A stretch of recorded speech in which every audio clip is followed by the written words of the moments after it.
Hey guys, welcome to my prototyping table. In past, I have shared some of my codes.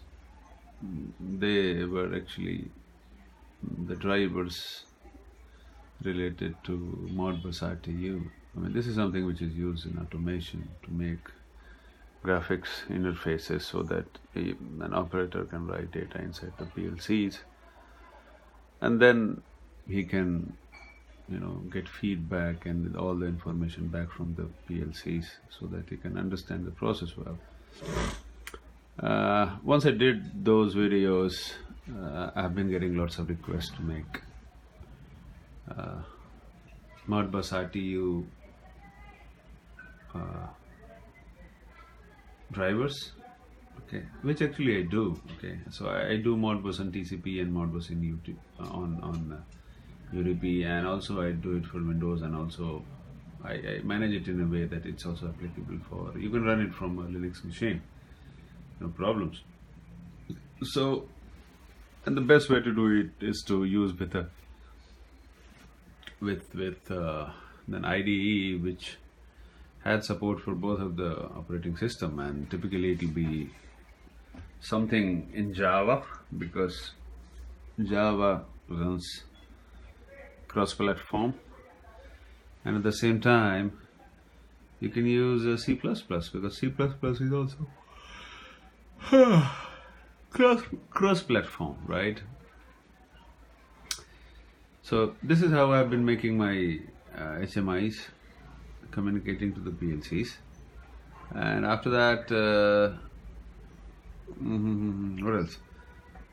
After that, I mean, that is just one piece of my work. Beside that, I've been making my own PLCs. Yeah, surprise. Yeah, so I make my own PLCs and I sell them in market. Okay.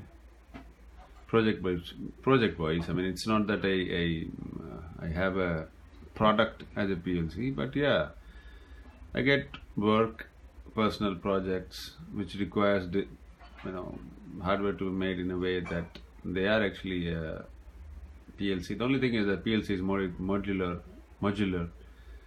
The one that I make is usually single board PLCs sometimes.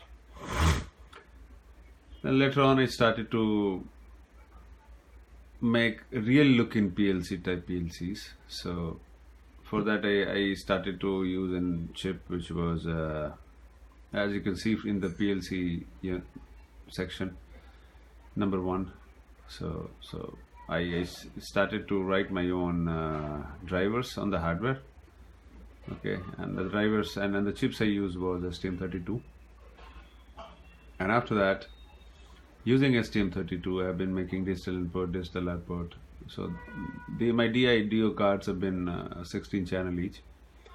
Analog input section have been for reading 4 to 20 milliamps. Analog output have been using 12-bit ADCs. Then I have power supply. Okay, I have power supply. I've made lots of power supplies in the past and tested them. Okay, no problems. Using LDOs and buck and boost converters. Okay. Then CPUs. Okay, no problems. I have made many CPUs and tested them. No problems. Okay. RS485. No problems at all. Ethernet. I've been doing Ethernet with chip which is Visnet 5500. Okay, so Visnet 5500. Then PT100, I have done my own hardware for PT100, because temperature is a parameter everybody at some points ends up reading. So the previous method I used to employ was to convert PT100 into analog input, that will be 4 to 20 milliamps DC, and then read it. Okay, which has been a waste of hardware. So I decided I'll make my own dedicated PT100 cards. And then in encoder section, so far I have developed incremental encoder, Okay, and the company I use imported from is a German company. Its name is Baloof. I've also tried Balmer and other products, but Baloof seems to be the standard one for me. Section 3, once you start to write your own drivers, you will have to make your own operating systems. Yeah, so small chips, they do not come with an operating system. It's not that they don't have storage capacity, flash and RAM, just like Windows and Linux or laptop would have. Okay, though they are very constrained device, memory constrained device. And and you usually have only one core, so to get good amount of efficiency out of it, what you have to do is that you have to make a little scheduler. Okay, so once you have your drivers ready from section 1, okay, now you have to write your own, say, preemptive round robin scheduler that'll fake, or that'll swap the task on the CPU so fast that you'll get that feeling that okay, maybe all the tasks are running simultaneously. It's not the case. It's just the context is switched according to the priority. But at least, that piece of the software has to be written. So you have the drivers, and you have to write a little portion of the kernel, operating system kernel, which is in industry people call it scheduler. Okay. So, and you have to choose some of the algorithm. So preemptive round robin algorithm seems to be the best for these device classes. So this is something I do myself. And then you have to do a few more things, such as semaphore queues and heap management, to ensure that data is not corrupted and only one thread is reading, say, any guarded resource or guarded piece of code. Okay, so that is from operating system part, which I'll demonstrate at some point. And then once those software portion is done, then next comes the PCB design and prototyping. PCB design and prototyping is this is something I do at my working table. Okay, I use a software named KiCad. It's a free software. I've also used another softwares like Eagle CAD and Altium Designer, but then they're great tools, but KiCad is also as good as any other software. Okay, besides Altium Designer. Altium Designer seems to have little edge, but as far as other software CAD making, PCB making softwares are concerned, I'm pretty happy with the one I use. It's free tool and it's reasonably good. Yeah, it's good for about maybe 20-24 layers. I only do 2 layers, so it's good for me. And then testing. Okay, so once I do all this, I test my hardware, I test my software, I test my PCB design.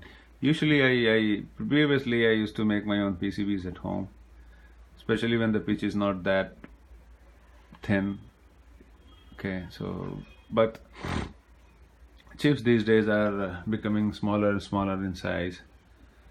So anything which is say the pitch is less than 0.5 millimeter, it's very difficult to make at home, right? So that way, in that case, I have little workshop around the corner. Okay, those guys are professional PCB makers. So I ask them to make my prototype PCBs, and they make the PCBs, and they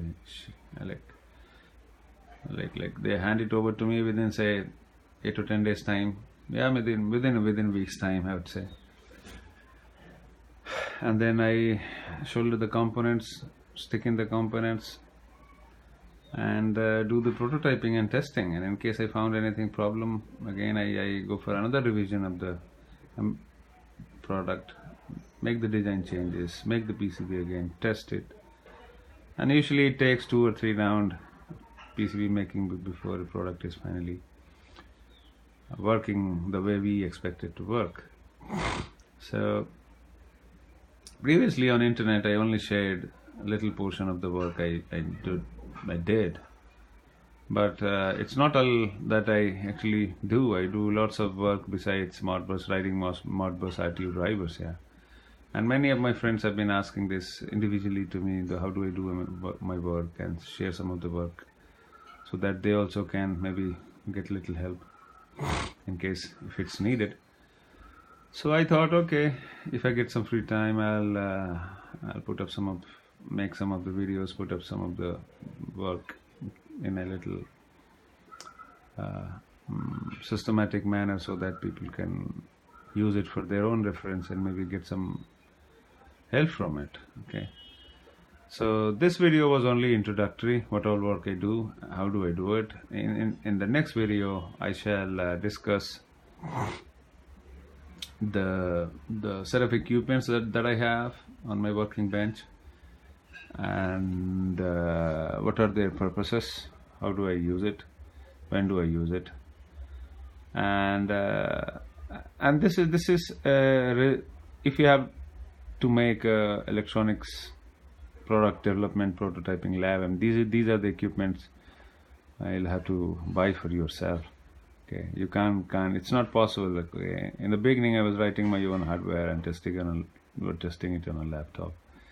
It was not being possible then to test most of the features I would rather made, right? So I needed some very high-end equipments to test the chips and application and the data that I shared and the buses and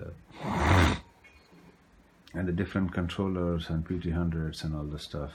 Okay, so it was not possible. So I had to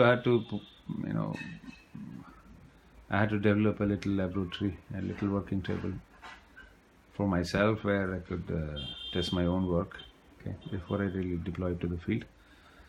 So I'll stop this video here, and in the next video I shall share some of the equipments what I have got at my laboratory. Okay, then time to say bye.